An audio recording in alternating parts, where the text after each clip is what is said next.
Partout où je lâche prise, je reste dans le jeu, je reste dans le care et je peux profondément aider les gens. Le mérite et le labeur n'ont rien à voir avec les résultats. Des fois, j'ai dû travailler extrêmement dur pour passer des trucs et il y avait aucun mérite à le faire. Il y a des fois où c'était extrêmement facile et où vraiment j'ai pas compris, c'était trop simple presque. Je cherchais l'erreur, quoi. Il y a des paliers qui se passent de différentes façons. C'est pas en travaillant plus dur qu'on les passe en général, c'est en travaillant plus intelligemment. Travailler plus ne rend pas plus riche, ça rend plus fatigué. Il faut se sortir de la tête ce truc extrêmement franco-français et un peu allemand de il faut travailler dur pour mériter son succès.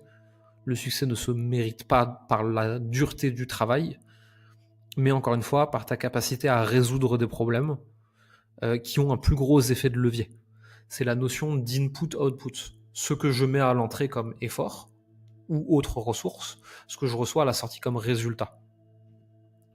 Au tout début, quand je démarre, je mets 5 d'efforts pour 1 de résultat.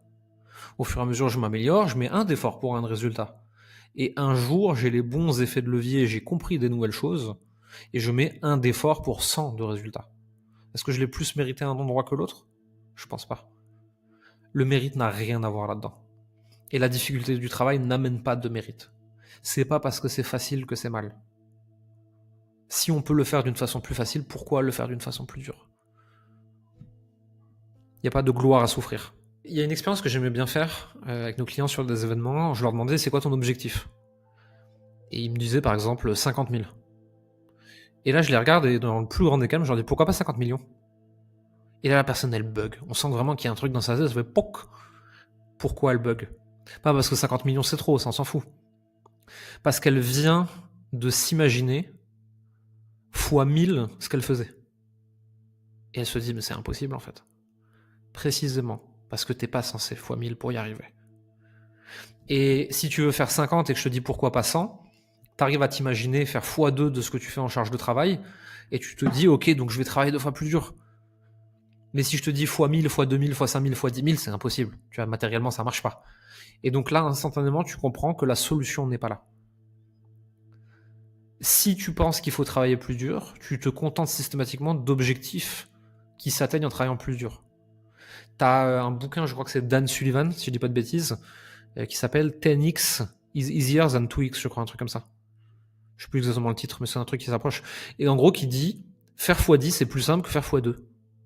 Parce que faire x2 c'est un changement de, faire x10 c'est un changement de paradigme, alors que faire x2 c'est juste travailler plus dur. Si je ne peux pas x100 mon volume de travail, je dois trouver une autre solution. Travailler sur les mauvaises choses, on finit quand même par se rendre compte que ça marche pas. Là où c'est beaucoup plus pernicieux, c'est que si tu travailles sur des trucs et que tu fais, je sais pas, 5% de croissance tous les mois, grâce à ces efforts supplémentaires. Et là, forcément, ton cerveau te dit, ah bah ça marche, il faut que je continue. Ouais, mais non. Parce qu'en fait, 5% tous les mois au prix d'un dur labeur, ça vaut pas le coup. Dans ce cas-là, fais-en un peu moins et gagne un peu moins et ce sera très bien.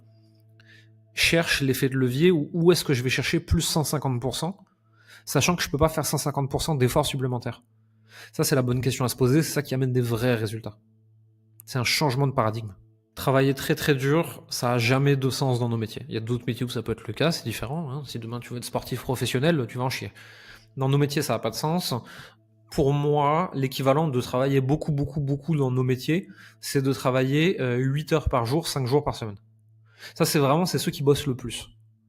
Ça n'a pas d'intérêt de bosser plus que ça déjà pour commencer. Et probablement que c'est beaucoup moins. Quand tu débutes, je te parle pas du temps de formation, je te parle vraiment du temps de travail. Si tu bosses 2 à 3 heures par jour, c'est largement suffisant. Parce qu'en fait, tu es en train de chercher des réponses, et c'est pas en travaillant plus dur que tu y arrives. C'est en réfléchissant mieux. Et de toute façon, plus ça va, plus c'est pas le volume d'heures qui détermine tes résultats. Moi, aujourd'hui, il peut y avoir des semaines où, tu vois, on est sur un méga gros projet, et je vais travailler 60 heures, 70 heures dans une semaine, ça m'arrive, hein. Mais la plupart du temps, c'est plutôt 25. Et il y a des semaines, à 2-3 moments de l'année où c'est calme. Et en fait, vraiment, si je travaille 5 à 10 heures dans la semaine, c'est énorme. Je ne cherche pas à travailler plus pour avoir plus de résultats. Je travaille ce qui est nécessaire en fonction du moment. La réalité, c'est qu'on a des temps de travail qui sont relativement cool toute l'année, avec des extrêmes d'un côté et de l'autre de temps en temps. Je suis un peu feignant, donc j'ai jamais trop culpabilisé de pas travailler assez. Par contre, au début, moi, j'avais l'inverse. J'ai dû me donner une certaine rigueur parce que je travaillais de la maison, je travaillais tout seul, personne ne me disait rien. Et et j'étais plus jeune en plus, tu vois. Et si je sortais la veille, le lendemain, je bossais pas. Et je me souviens d'un déclic, on est plusieurs copains entrepreneurs à l'avoir eu un peu au même moment. Ah tiens, si je ne sors plus la semaine, mon business se porte vachement mieux. Et en fait, c'est ce... T'as beaucoup de gens qui travaillent sur Internet, de la maison, etc., qui ont cette espèce de fantasme de je vais travailler à l'heure que je veux, les jours que je veux, du pays que je veux, etc. Dans notre audience, c'est quand même plutôt des parents, c'est pas le cas, mais il y a toute une portion de la population qui croit ça. Bizarrement, 100% des entrepreneurs web que je connais, qui ont la quarantaine par exemple, et par-dessus tout ceux qui font des millions de chiffres d'affaires, ils travaillent de 9h à 17h du lundi au vendredi et prennent de temps en temps leur mercredi après-midi parce que c'est le jour des enfants. Oh tiens, ils ont des horaires de salariés. Et à un moment, si on veut avoir une vie sociale, si on veut avoir une vie de famille, si on veut s'occuper de ses enfants, on travaille pas 14 heures par jour. Parce qu'on n'a pas que ça à foutre. Et si t'as 18 ans, que t'es dans un paradis fiscal, que t'as pas de vie sociale, et que t'as rien à faire à part aller pondre ton premier million, et que t'aimes ça, fonce. Très bonne idée. Moi, à 18 ans, je l'ai pas fait. À bientôt 40 avec un enfant en bas âge, c'est plus le moment de travailler comme ça. Il faut que je travaille autrement. Il y a une question qu'on se pose régulièrement avec Zerius et avec l'équipe KP, et qui, moi, m'aide profondément à chaque fois à avoir des déclics. Dans les phases où c'est dur, on n'arrive pas à passer un truc, on se demande, et si c'était facile, ça ressemblerait à quoi? Et vraiment, c'est essayer de s'enlever toute pensée de difficulté et de se dire c'est facile, c'est facile, c'est facile, c'est facile. Bah si c'est facile, comment faut le faire? Ah tiens, si on le fait comme ça, c'est facile. Oh bon, on va le faire comme ça alors. Chercher la facilité. C'est élégant la facilité.